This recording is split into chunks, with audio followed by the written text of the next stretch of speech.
everyone, my name is Sophie and I'm the host of our COVID-19 video series. Um, Today's guest is Dr. Greg Miller. He's the Chief Science Officer at the National Dairy Council and he's an adjunct associate professor at the University of Illinois. Hi Greg, how are you? Hi, I'm great. Thanks for having me. Of course, I'm very excited to talk to you. So for people who aren't familiar with yourself and your work, would you like to just give everyone an overview of your background and what you do? Yeah, sure. Well, I'm a nutritional biochemist by training. I did a dual PhD at Penn State University in nutritional biochemistry and toxicology. I was always interested in that interface between nutrition and environmental poisons, how your nutritional status affects your susceptibility, and how environmental poisons can change your nutritional status as well too. Um, so I really started my career as a basic scientist doing research in a laboratory using animal models to look at um, tissue distribution of essential elements and other biochemistry. But eventually evolved in looking at how does science get applied in the real world in terms of dietary guidelines and dietary recommendations. And then additionally, this food system that we have that delivers us this food that provides nutrition for our health. How does this food system work? And how does it work in a way that will deliver good nutrition that's affordable, culturally acceptable, and give us good nutrition at the same time with low environmental impacts, and give us good health? And so that's kind of where my career has led me to where I am today. Thank you. And so what is your current role? Can you And, explain a little bit? yeah, in my current role, I represent the global dairy sector, but particularly the U.S. dairy sector. And I am the chief science officer. So I work on dairy farmers' investment in product research, environmental research, and nutrition research. And how do those all come together to show the important role that dairy foods play in a sustainable food system to deliver nutrition and health? And it really, for me, has been a really exciting job because our industry is really focused on doing really good science, making sure all of it gets published regardless of the outcomes, and using that science as the underpinnings for our communications and educational efforts. Thank you. I think it's really important that, when you're in academia, you try to look to how the data can be applied in real life. I think it's really important to have those connecting roles. Yeah, it's really, for me, it's always been really exciting and challenging as a basic scientist, you're asking a question and your research is answering a question that nobody has the answer to. And then once you've got that answer, then now the question is, well, what do you do with it? How do you apply it in a way that helps people to do better with nutrition intake and health? Exactly. So the reason we started this series is because there's a lot of people who are struggling with their health and well-being at the moment due to the COVID-19 pandemic.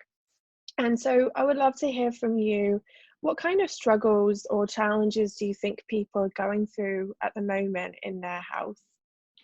Well, I think nutrition and health are critically linked, and of course, in this era of COVID, very, very critically important because the people who are most susceptible to COVID are those people who have chronic health problems, um, high blood pressure, diabetes, overweight or obese. They are much, much more susceptible to this, and of course, um, these chronic conditions all relate to healthy lifestyles, and it's going to be very difficult right now while we're all in kind of lockdown at home to try to incorporate healthy habits into our lifestyle now. But I think Mhm. it's something that we can do with just some easy, thoughtful approaches to how we approach life in terms of, you know, developing daily healthy habits. And it's not just only nutrition, but it's getting adequate sleep. It's reducing your stress, taking time out to breathe deep, maybe do a little yoga or meditation, moderate alcohol consumption if we're going to consume alcohol, don't smoke, and of course, getting plenty of physical activity as well too. And it's all to me a matter of developing these healthy habits and making it a routine of what you do every day. Because if you take drastic changes, if I'm going to go on this really restrictive diet, You may lose a lot of weight over the short term, but long term, most people will regain it and even more. So you have to make small steps gradually, make them larger over time, but build them into so that they become habits for you, that you just make a part of your routine life, that you can sustain over the long term, because those will be healthy habits that will help you chronically exercise more Mhm. and relax and get your stress down. And when it becomes habits, you can maintain it for the long term. Okay, so let's look at a few examples then. So if somebody is in a situation where they're not very active, or they're not really putting much thought into what they're eating or what they're doing from a health perspective, what are some small things that they could start to implement, and how could they ensure that they became habits as opposed to just a fad that they try for a week or two and then fall off? Well, I like you try to build it as in a way that fits into your lifestyle.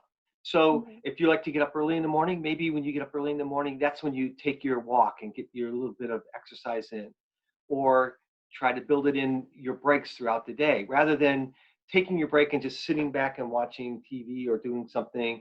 Try to go outside and do a little bike ride, or get a walk in. Um, Try to learn to plan your meals over time, so that when you go grocery shopping, you have a grocery list that says, okay, I'm going to plan a little bit more here and think ahead around what I'm going to make over the week, and have my list. And then think about the kinds of foods you want to buy so that you have a healthy diet, like whole natural foods as much as you can. Look at the nutrition facts label. Try to get nutrient rich foods, not rich, nutrient poor foods. Um, you know, I hate to talk about processed foods, but people right now are worried about, can I get the kinds of foods I need for my diet? If if fresh produce isn't available, can I consume frozen or canned foods? And yes, you can. They are equally substitutable, and you will get all that great nutrition that you will. Um, think about filling your plates with fruits, vegetables, whole grains, 3 servings of dairy a day, and add some lean meats to that. And it's a basic, just healthy eating plan. You don't need to do anything in extremes, because when we do things in extremes, we may see short-term benefits, but long-term, it will probably not be there for us. So think about the long term. People who want to lose weight, they go on these extreme diets, because what happens is we gradually put on weight, a few pounds a year, a few pounds a year, and after 10 years, we look in the mirror and go, "Oh, what happened? All of a Mhm. sudden, I'm overweight." It was a chronic long-term thing, and to lose that weight, you've got to have that mentality of, okay, it's going to take time, and work for it over the long term. Because if you lose that weight over the long term, you're more likely to keep it off. Yes, I like that way of looking at it, because I don't know why people seem to think that weight loss will be very rapid and it has to be very drastic and they're going to see a difference really quickly. Whereas you're right, and the other way around, it does tend to happen very gradually over a long period of time. So, you know, naturally you could expect it to happen the other way around, where it's just gradually you're incorporating these new habits and practices, and then you start to see the benefits in the long term. Right. And because it's hard to maintain really, really big changes. Hmm. I also wanted to loop back to what you said about looking at food labels. So I used to be a dietitian, and one of the things that I always had to explain to people is what to look for on food labels. Whereas I thought it just made sense. I just knew what I was looking for. It was hard to sometimes explain to someone who doesn't have a background in nutrition or science or medicine to know what they're looking for. And I know that labels are different in different countries as well. So and obviously you're in the US, but what do you look for, or what do you advise people to look for if they want to choose foods that are healthier, but they're not sure how to read the labels? Well, on the nutrition facts label in most countries and in the U.S., they'll at least tell you the various different nutrients that are available in that. And so, if it has a lot of zeros on it, obviously that's going to be a nutrient poor food that you don't really want to go after. But if it's got lots of fives and tens and more, on the various nutrients that are in there, then you're looking at a nutrient-rich food. Probably want to try to limit the number of ingredients. So always look at the ingredient panel as well too. What's the first ingredient? You know, if the first ingredient is dairy or fruit or vegetables, you're likely getting something that's going to be nutrient rich, because we know there are the core food groups that we want to get more of in our diet: fruits, vegetables, whole grains, nuts, seeds, dairy, and some lean meats. And if those are the leading ingredients in the ingredient line, then chances are you're going to get something that's going to be nutrient rich. And that's a good way to look at it. A lot of people like to shop the perimeter, but you know, there are good healthy foods in the middle of the store as well too. Um, but you know, it's not real exciting. It's what mom always told you: about balance, variety, moderation, eating from all the different food groups, um, and you're going to end up with a pretty healthy diet. Get exercise, because that's vitally important as well too. And again, try to reduce stress and get adequate sleep.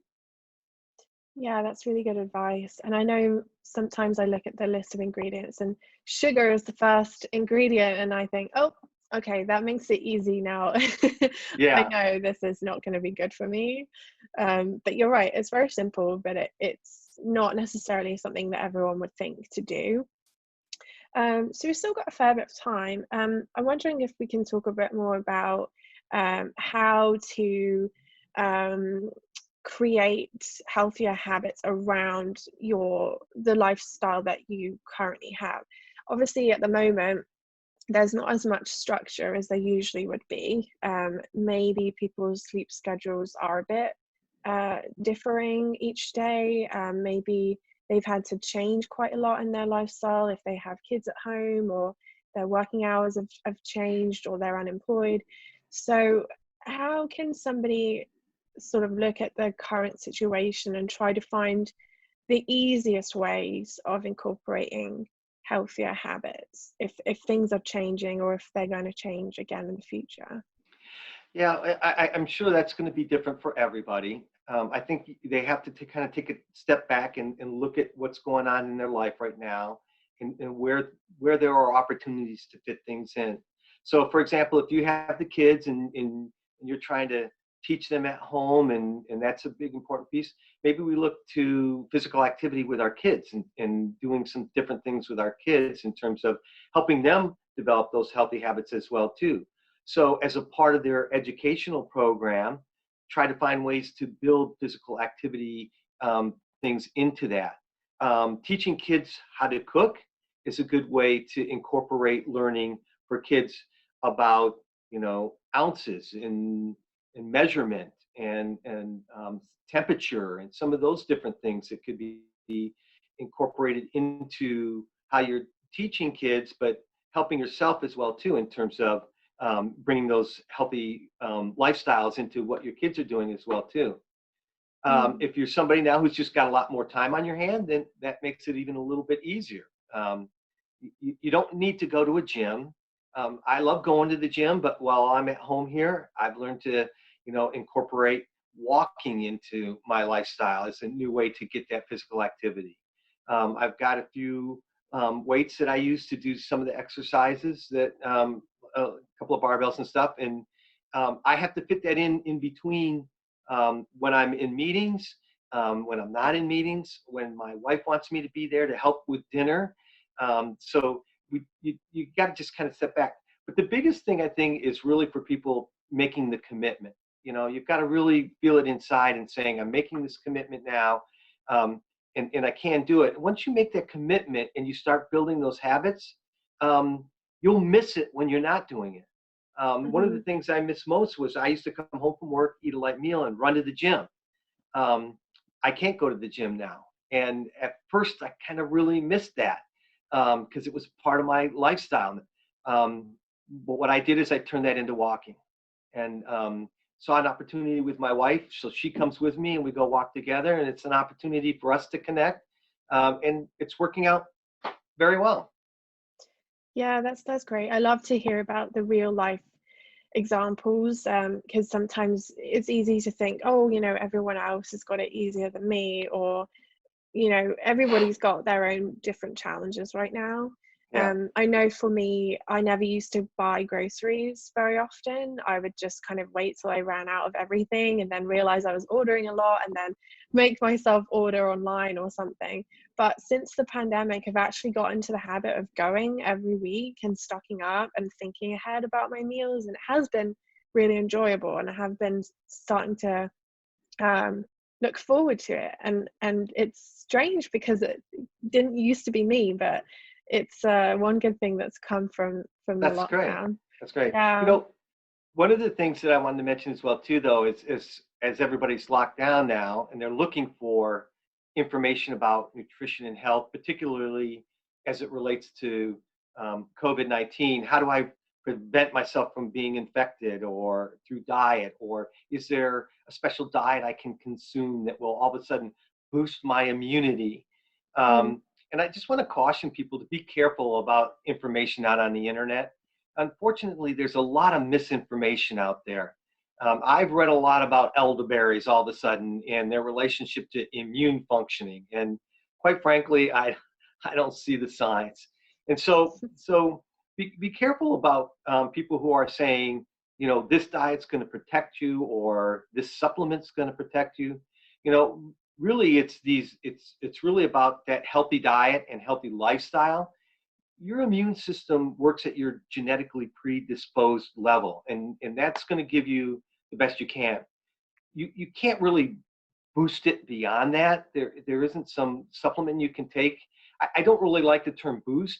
I mean, if your immune system is not functioning at its full capacity, you know, because you are not eating a healthy diet and you don't have a healthy lifestyle, making those lifestyle changes to make it healthier will improve your immune functioning. So you could potentially call that boosting your immune system.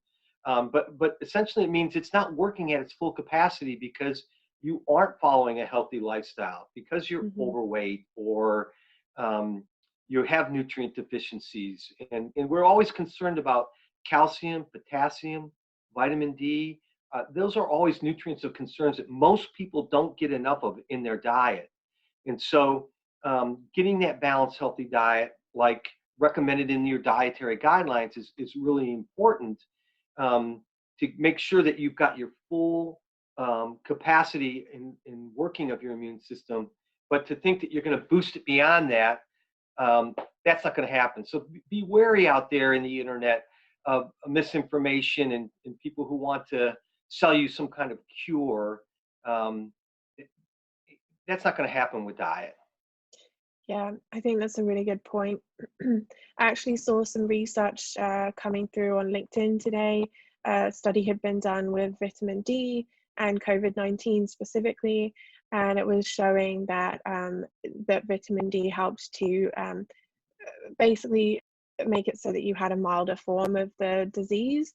Um, but I think probably what they were looking at was the difference between a low vitamin D status and a healthy vitamin D status, which we should all be aiming to have anyway. So, and that's one of those nutrients where you can't overload it because there's only so much your body can store. It's one of those fat soluble vitamins. So, it doesn't mean that we should all just suddenly go out there and start trying to eat all the foods that have vitamin D to overload ourselves, but just making sure that we're getting enough to maintain those minimum levels that we should have anyway. Yeah, and unfortunately, vitamin D, there's not a lot of good food sources out there. Certain dairy No, products that are fortified with vitamin D obviously are a good source. yeah, Um, but so you that's something to look for as well. Yes. yeah, absolutely. Well, we've run out of time, but thank you so much for sharing all of those insights. I love how practical it was. I love how everyone can relate to what you had to share. Thank you.